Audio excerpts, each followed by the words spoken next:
Dracula by Bram Stoker. Chapter 25. Dr. Seward's Diary. 28th of October. When the telegram came announcing the arrival in the Galatz, I do not think it was such a shock to any of us as might have been expected. True, we did not know whence or how or when the bolt would come, but I think we all expected that something strange would happen.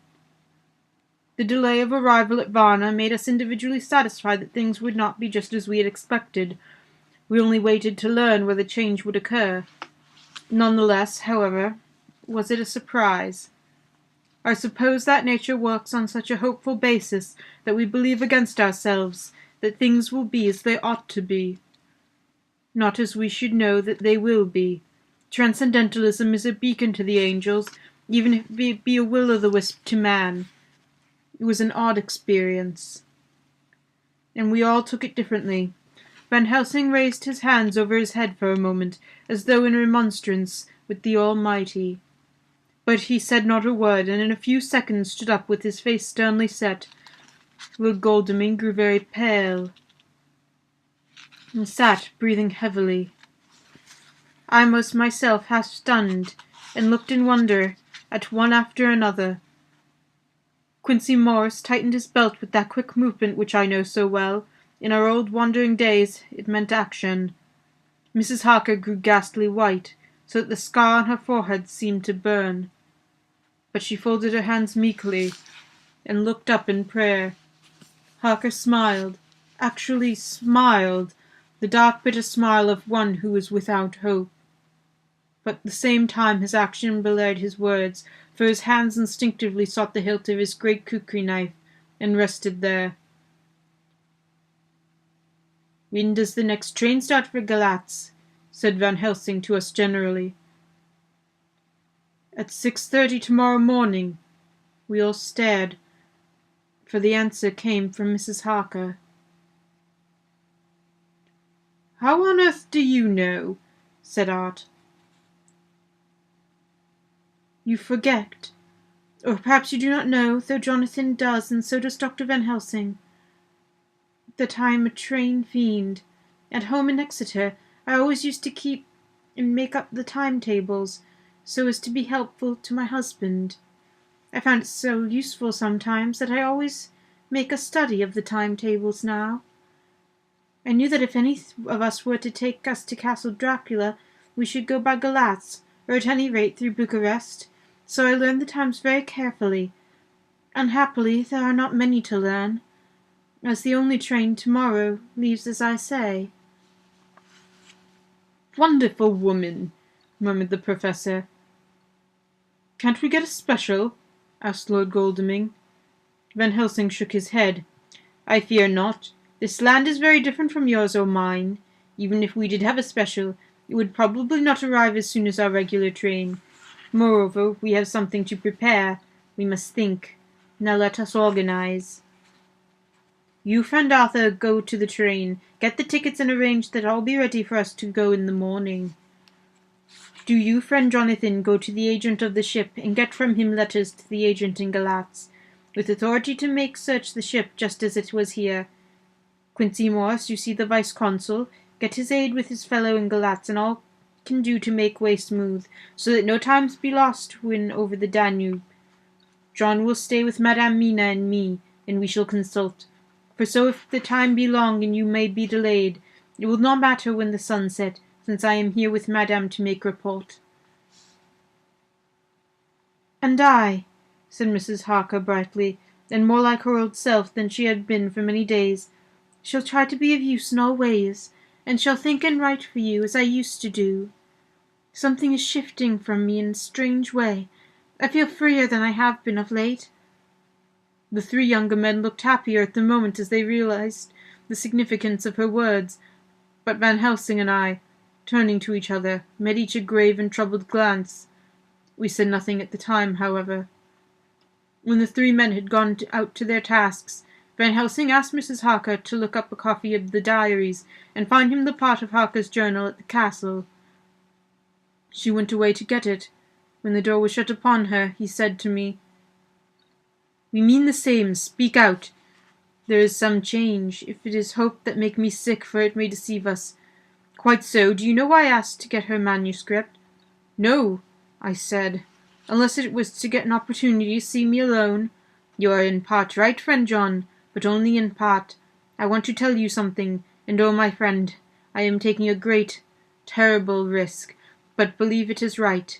In the moment when Madame said those words that arrest both our understanding and inspiration came to me. In the trance of 3 days ago the Count sent her his spirit to read her mind, or more like he took her to see him in his earth box in the ship with water rushing, just as it go free at rise and set of sun. He learned then that we are here, for she have more to tell in her open life, with eyes to see and ears to hear than he, shut as he is in his coffin box.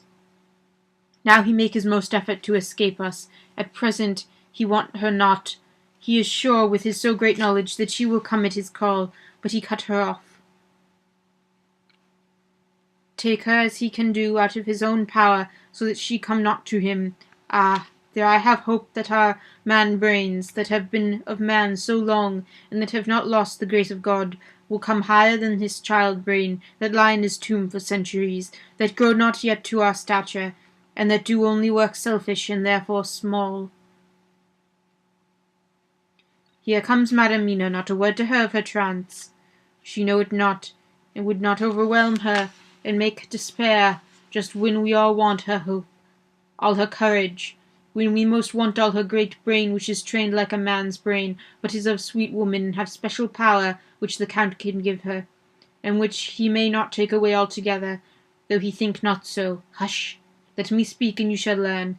O friend John, we are in awful straits. I fear as I never feared before. We can only trust the good God. Silence! Here she comes. I thought that the Professor was going to break down and have hysterics, just as when Lucy died, but with a great effort he controlled himself. It was at perfect nervous poise when Mrs. Harker tripped into the room. Bright and happy-looking, in the doing of work, seemingly forgetful of her misery. As she came in, she handed a number of sheets of typewriting to Van Helsing.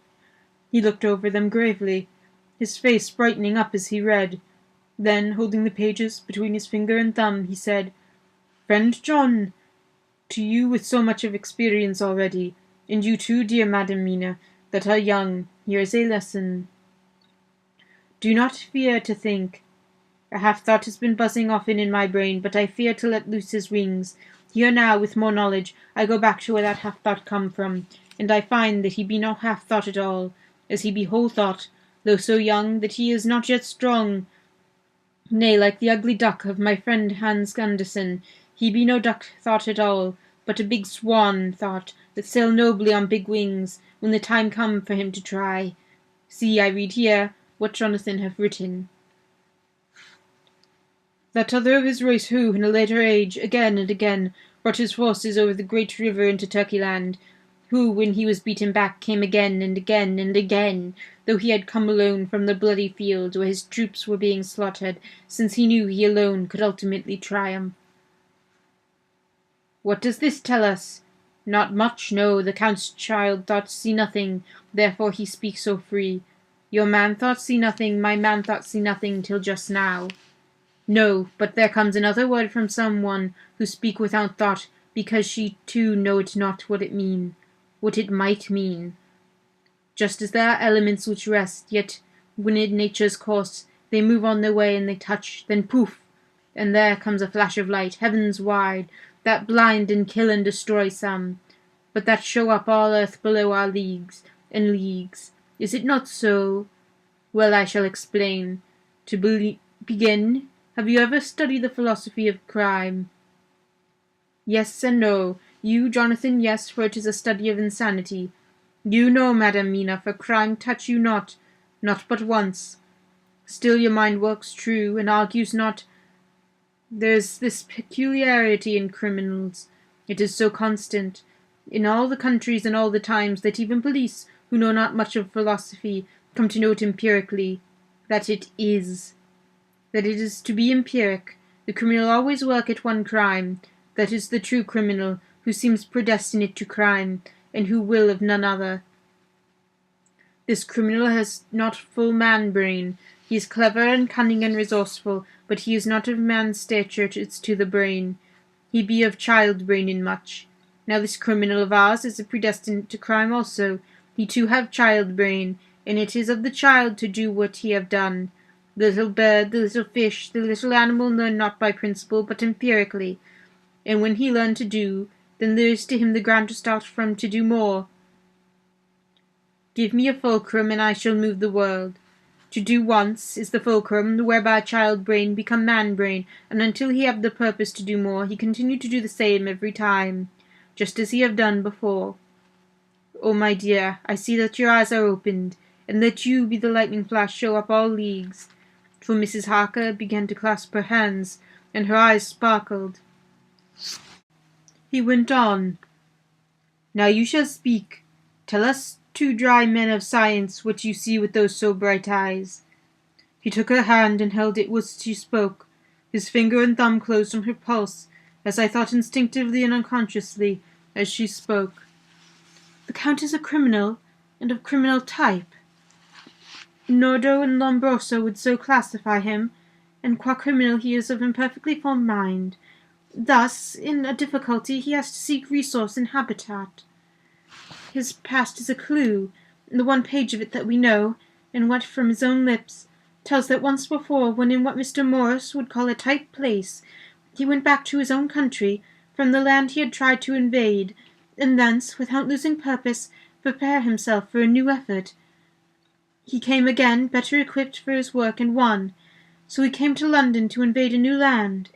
He was beaten, and when all hope of success was lost, and his existence in danger, he fled back over the sea to his home, just as formerly as he had fled back over the Danube from Turkeyland. Good, good, oh, you so clever lady, said Van Helsing enthusiastically, as he stooped and kissed her hand. A moment later, he said to me as calmly as though we had been having a sick-room consultation, 72 only, and in all this excitement I have hope. Turning to her again, he said with keen expectation, But go on, go on. There is more to tell if you will. Be not afraid. John and I know. I do in any case, and shall tell you if you are right. Speak without fear. I will try to, but you'll forgive me if I seem egotistical. Nay, fear not. You must be egotist, for it is of you that we think. Then, he is criminal, he is selfish, and his intellect is small, and his action is based on selfishness. He confines himself to one purpose. That purpose is remorseless.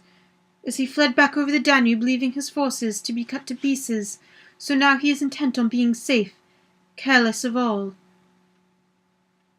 So his own selfishness frees my soul somewhat of that terrible power which he acquired over me on that dreadful night. I felt it, oh, I felt it, thank God for his great mercy. My soul is freer than it has been since that awful hour, and all that haunts me is a fear lest in some trance or dream he may have used my knowledge for his ends. The professor stood up. He has so used your mind, and by it he has left us here in Varna, whilst the ship that carried him rushed through the enveloping fog up to Galatz, where doubtless he has made preparation for escaping from us, but his child mind only saw so far, and it may be that, as ever, it is in God's providence, the very thing that the evil-doer most reckoned for on his selfish good turns out to be his chiefest harm. The hunter is taken in his own snare, as the great psalmist says, for now that he think he is free from every trace of us all, and that he has escaped us with so many hours to him, then his selfish child-brain will whisper him to sleep. He think, too, that as he cut himself off from knowing your mind, there can be no knowledge of him to you. There is where he fell. That terrible baptism of blood which he give you makes you free to go to him in spirit, as you have done yet in your times of freedom, when the sun rise and set, and such times you go by my volition, and not by his. And this power to good of you and others shall have won from your suffering in his hands. This is now all more precious that he know it not. And to guard himself, even as he cut himself off from knowledge of our where, we, however, are not all selfish. We believe that God is with us through all the blackness and these many dark hours. We shall follow him. We shall not flinch even if we peril ourselves that we become like him. Friend John, this has been a great hour, and it have done much to advance us on our way. You must subscribe and write down all, so that when others return from their work you can give it to them, then they shall know as we do. And so I have written it whilst we wait their return, and Mrs. Harker has written with her typewriter all since she brought the MS to us. Manuscript to us.